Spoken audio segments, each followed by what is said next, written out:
All right, what do we have here? Going to do a little quick unboxing. Trying to do this all one-handed too. All right, got that side. That side.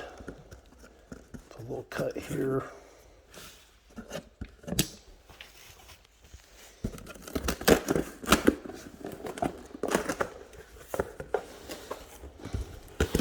What could it be? Some of you might already know.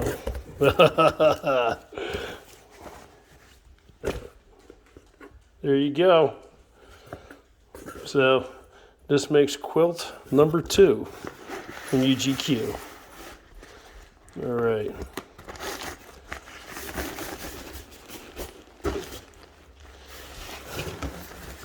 It's not easy to do with one hand, I'm telling you.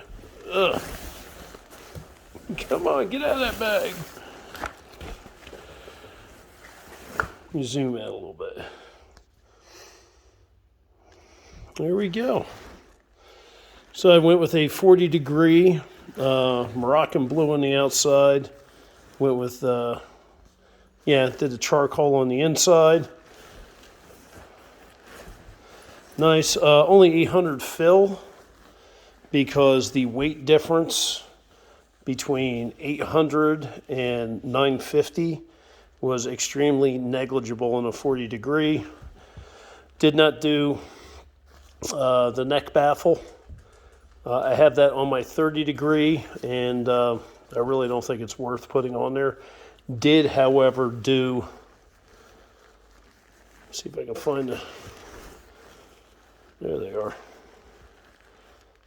So you can see here, did do the dynamic tension along the sides of it.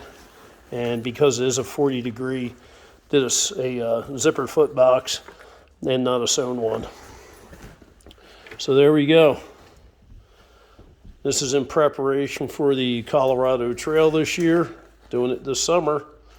Well, finishing up this summer. So 40-degree UGQ quilt. Very sexy. And I did not go for the ultralight pad straps either. You can see here where the connector is. That I just went for the regular ones, not those ultralight ones. I found the ultralight ones kind of being difficult at times to use, as far as, because there was like a loop here that you had to put a toggle through. And it was generally a pain in the ass. So just went for regular pad straps on it. There we go. Ooh, the new sexy. All right. Well, we're going to have to wait a little bit before we can use this sucker because it's still, pretty cold outside. But I don't know. Maybe I can double this up with my my 30-degree and layer that up and go from there. So there we go. By the way, this is in a long wide. That's the size of it, long wide. Because I'm 6'1". All right, cool. I'm psyched.